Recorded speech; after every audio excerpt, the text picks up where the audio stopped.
I'm hoping I can appreciate the world enough to just keep going with this series because, oh my god, whoa, what did I just read? Maybe possibly feeling chemistry between Xaden and Violet, maybe. This is it, stunning, stunning cover.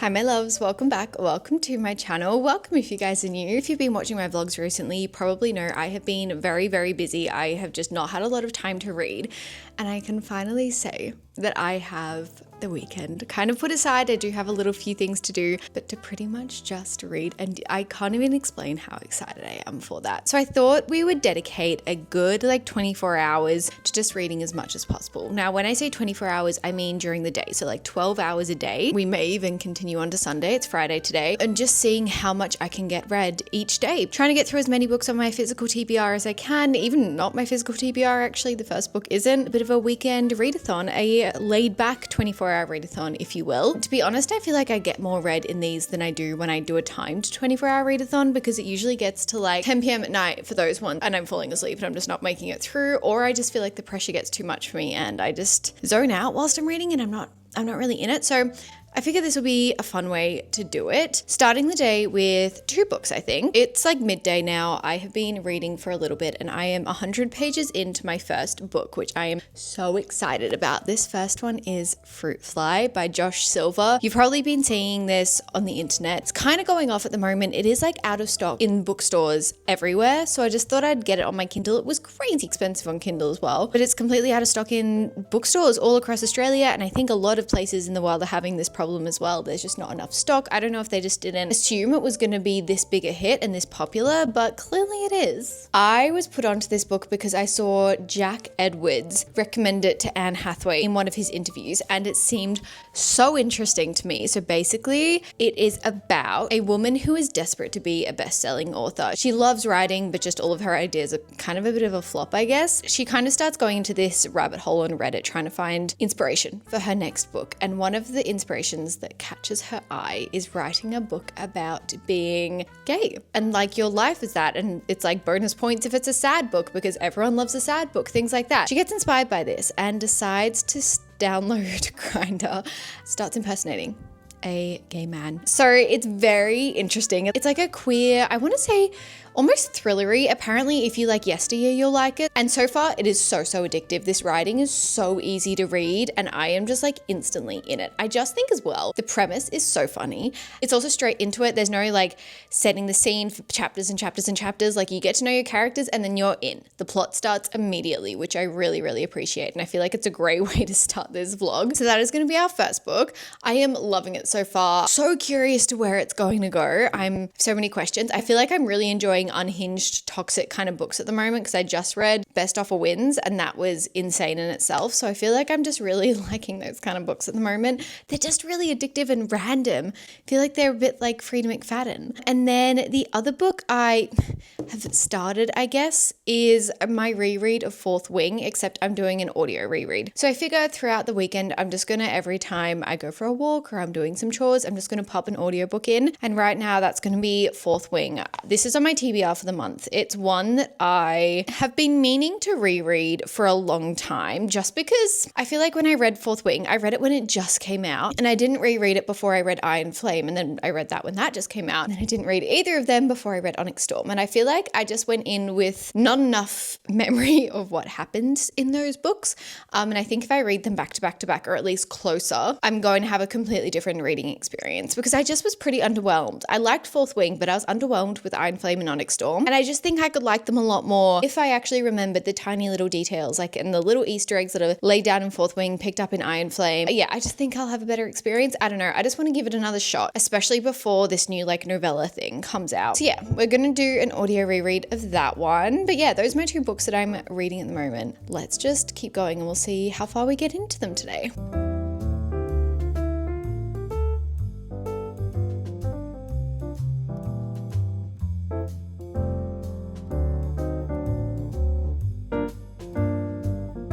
It is Saturday now. It's Saturday morning. I have quite a bit of a reading update. I actually got quite a bit read last night. We did go out to dinner with friends last night, but I got more than I thought I would read. So I am actually 60% into Fruit Fly, and oh my gosh, I am like truly obsessed with this. Reading Best Offer Wins and then this, it was a crazy idea because I am like, oh, I'm so obsessed with this kind of genre now. What even is it? It's just like toxic, people are kind of crazy genres.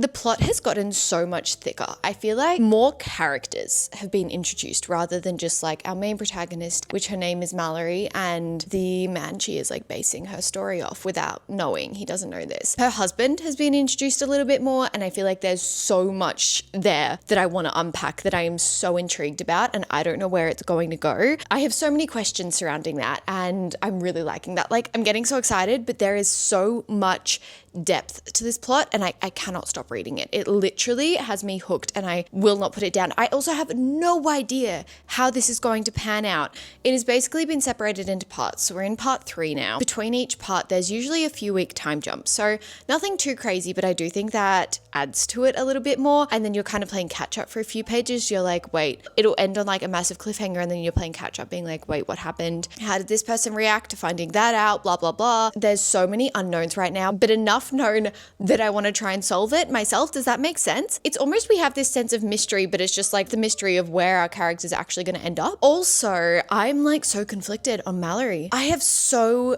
many mixed feelings towards that protagonist. After this, I really want to read Yellowface as well, because I know that that's kind of similar vibes. I keep dropping this Kindle, but I am so happy with it so far as well.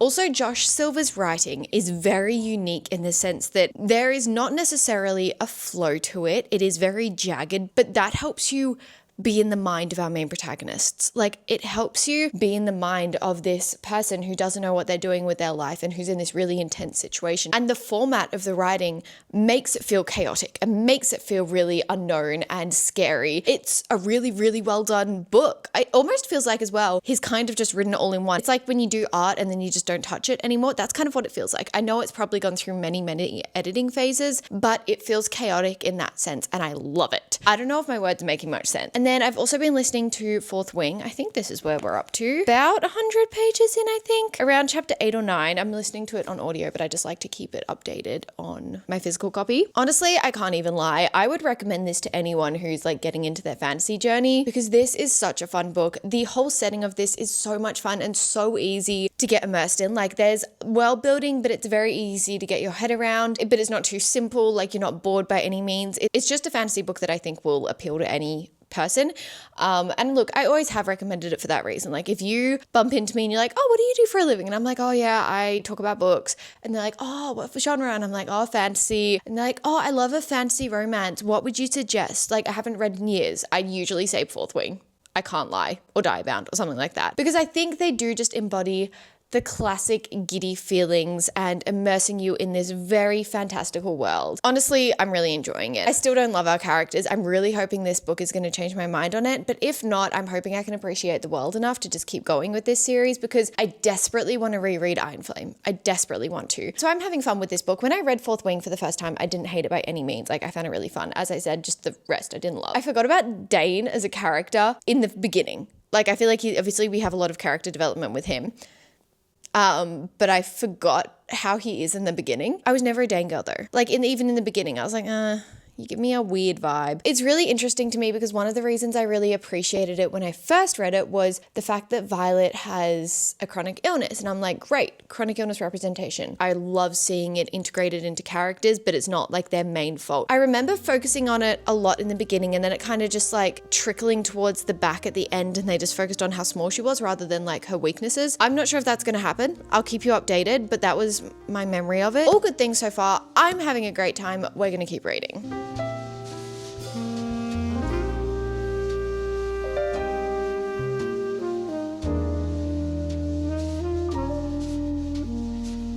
I just finished Fruit Fly by Josh Silver, and all I can say is, oh my god, whoa, what did I just read? That was such a good book. book. That was crazy. I will say the last quarter of it went in a different direction than I thought it was going to be. It turned into a full-on thriller. Like, it was a full-on thriller by the end of this book, and I don't think I was expecting that. But I'm starting to realize I really like thrillers that start in this very unassuming way.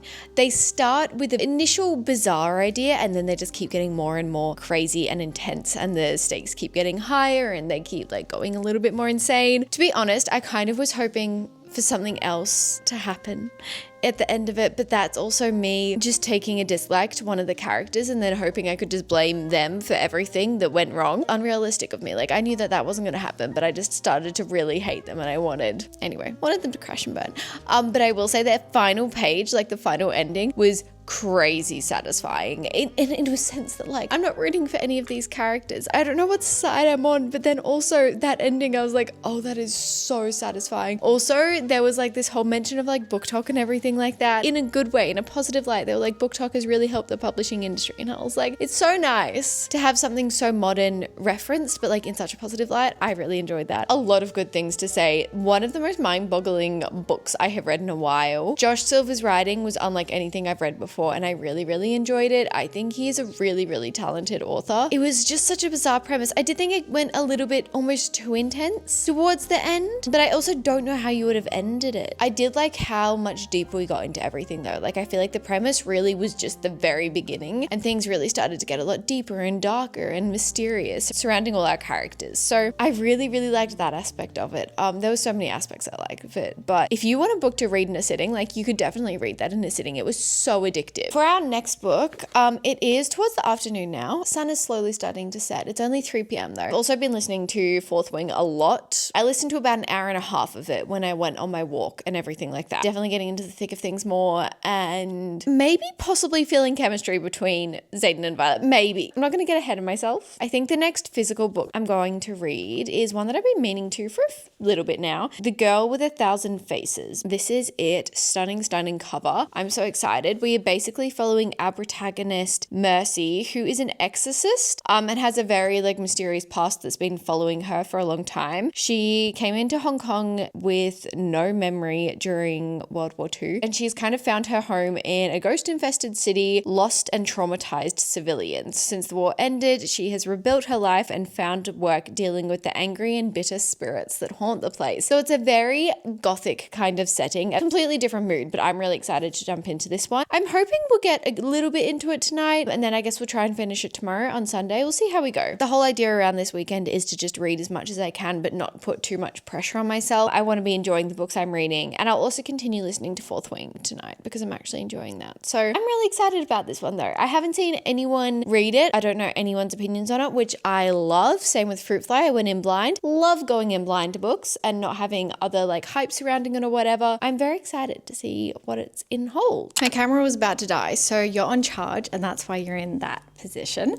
I wanted to update you though. It's actually the next morning now. It is Sunday. I am very far into Fourth Wing as well. I should find that out. But first of all, an update for this one. 130 pages into Girl with 1,000 Faces. This is so interesting. Unlike anything I have read anytime recently, it is basically like vintage ghost busted. No. Our main protagonist, Mercy, is basically this ghost hunter, and she has the ability to track down and get rid of the annoying spirits that are haunting her city. They're not like physical forms, but they can possess people so that they look like a physical form. But what is really interesting is we have a time jump. So basically Mercy is washed up on the shores of Hong Kong. I've talked about this, and she doesn't have a memory of anything before that. And then we jump 30 years in the future when she's like made a life here, but she still doesn't really know what's going on. We are basically jumping back and forth years and years later to try and figure out what her life was like before and what led her to this situation. It is set during World War II. A lot of history is intertwined into this, but we also have, and I don't want to say why, we have an integration of second person. It's just not something that happens very often. It is such a rare thing. So whenever it happens, I'm always really interested how it is integrated into books. And I've only read like 1 or 2 other books like that. It makes a lot of sense why it's the second person. And usually that would would bug me so much. That is such a weird tense to be set in. If you don't know what second person is, it's basically like you walk into the room, you cast this spell, and usually that really, really annoys me, but this, it makes a lot of sense. It is so interesting. Really great writing, very, very easy to read, and just the atmosphere is so dark and gothic and very, very immersive. I love the ghosts and stuff that are haunting. I feel like if you do Halloween readathon or something, like this would be the perfect book to pick up in that time. For everyone going into fall or like wanting to get into the fall mood early, pick up Girl with a Thousand Faces, because it just gives that such like atmospheric vibe. I'm really, really enjoying it. I am speeding through it. I'm definitely going to sit down. I'm going to make a peppermint tea now, sit down and finish it. And I'm very curious to see where we go from here, to be honest. I have a lot of questions. I feel like Mercy is in I don't really know her yet. I feel like we've been jumping back and forth in timelines so much and have been paying attention to the plot so much that I don't really know our main protagonist, which is kind of interesting. But I guess I'll get to know her by the end of the book. I don't really have anything to complain about apart from that. Like, I feel like I don't really know her very well. But it's a very, very haunting kind of atmosphere.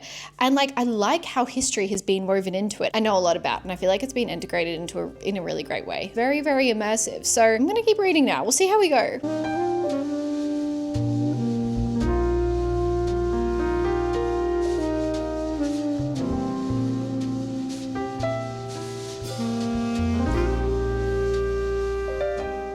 I'm at page 250 of The Girl with a Thousand Faces. It's definitely very interesting. It's not a spoiler by any means, but I do want to give a little disclaimer that you're very much focusing in the past timeline more than you are in the present, and second person becomes a very, very prominent thing. I really liked it when we had a bit of both, and it was like just a flashback now and then you had second person, but it's just a tense that I think is really, really hard to do right. To be honest, it took me a long time for me to be okay with first person present tense. I'm just somebody who really gets thrown off by tenses that I'm not obsessed with. And second person present tense is a lot. It's very interesting. It's just a very odd way of getting told a story. But the writing is very beautiful and lyrical and very stylized. And so I feel like it kind of works in that sense, but it almost feels like I'm reading a poem, a poetic novel rather than like a fantasy book, which maybe it is. Maybe that's like what it's meant to be. And I just never really realized that. So it's definitely losing me a little bit and I'm just not as connected to the characters. It's also only like just under 300 pages. So you don't have that long with your characters. I was really, really hooked in the beginning, but now I'm kind of like, I'm not very good with this present tense. It's really throwing me off, which I'm very shocked about. I didn't think I would be that affected by it, but it's just a bit odd. Let me know if like anyone else gets affected like this. Plot is very interesting. As I said, it's just got a really strong atmosphere about it. I feel like there's a really good sense of mystery as well. That does keep you quite involved in the setting and in the plot progression and everything. So that's definitely a pro, but I just don't think I'm connecting to it nearly as much as I was expecting to. And like great like initial start, and I feel like I'm just losing connection to it so quickly, which is really interesting. But I also realized I completely forgot to update you to Fourth Wing. So I am at about page 180 or something. Yeah, chapter 16 of Fourth Wing. Guys, I have to say I am enjoying it so much more this time. Like I did enjoy the first one, but I was just like, I forgot how much fun it is. Just listening to it and not having like this expectation around it or anything like that. Knowing what happens, but also just like listening to it purely for the vibes is so much fun. Still don't love Violet or Xaden, to be honest, but I am starting to feel more chemistry between them, and I just love the dragons. We kind of just got introduced to the dragons again, and I am so happy to be back with them. I love these guys so much. So I'm actually having the best time with Fourth Wing. Like, it's popular for a reason. That's always a thing that annoys me when books like completely pop off. I don't know, there's this weird kind of vibe that goes with them when they're like this popular, but to be honest, I just kind of am like, guys, they're that popular for a reason. Like, they're good fun, and this is just the definition of a fun book. I'm probably gonna just keep listening to this. I doubt I will finish this today. Like listening to it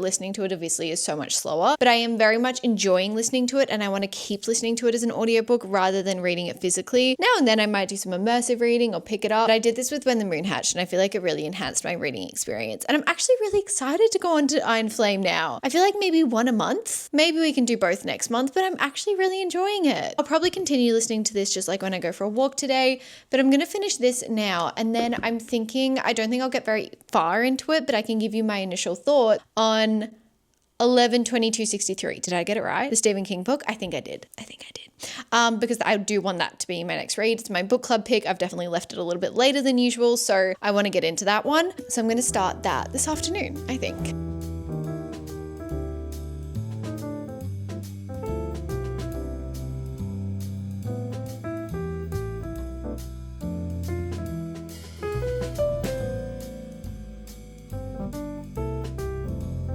So I probably will wrap up this here because I don't think I'm going to be reading that much tonight. I do have a lot of editing to do tonight. I know, editing on a Sunday, not the vibe, but it's fine. Probably just edit all night tonight and maybe watch like Friends or something later. But we did finish Girl with a Thousand Faces. I don't know what to think of it. It almost felt like a really poetic story. It felt like reading a poetry book. I really, really liked the integration of history. I loved that we could see the like true and raw effects of World War II. That was really interesting and I really loved that aspect, but it didn't last too long. It was very much secluded to a very particular part of the book, and I probably wanted more than that. I feel like part 2 and 3 is what lost me. I really liked part 1. I loved the switching back and forth between timelines, all the different tenses. That was really interesting. But then when we primarily focused on second person tense, that just really lost me. And I feel like I just found it so hard to connect because I'm like, I don't know this character.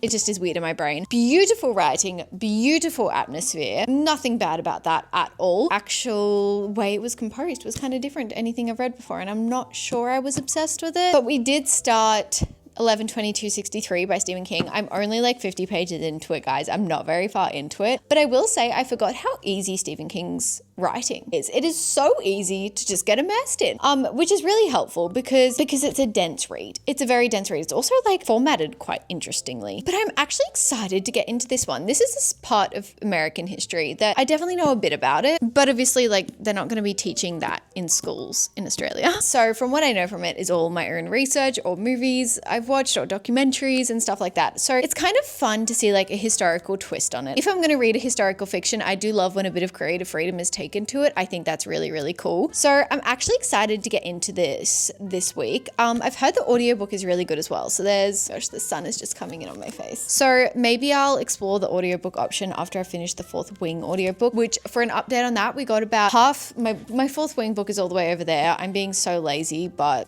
we are just over halfway mark for Fourth Wing and I am enjoying it. I'm excited to keep reading it. I'll definitely update you guys when I finish that. I'm sorry that some books were like unfinished. I know that we finished like 2 full books, so I guess that's good. And you guys know what I think of Fourth Wing, like it's a reread, but I'm excited to have started this one. This one is a book club pick though, and so I kind of usually leave a lot of my thoughts of my book club picks for the book club discussion. So I feel like it works well anyway. I think I'm going to wrap up our weekend readathon here, but that was so much fun, so overdue. I'm so glad we got a few books finished. That was, I very much needed that. Thank you for watching today's video. I hope you've had fun. I hope you've got some good current reads at the moment, and I love you guys so much, and I will see you in my next video.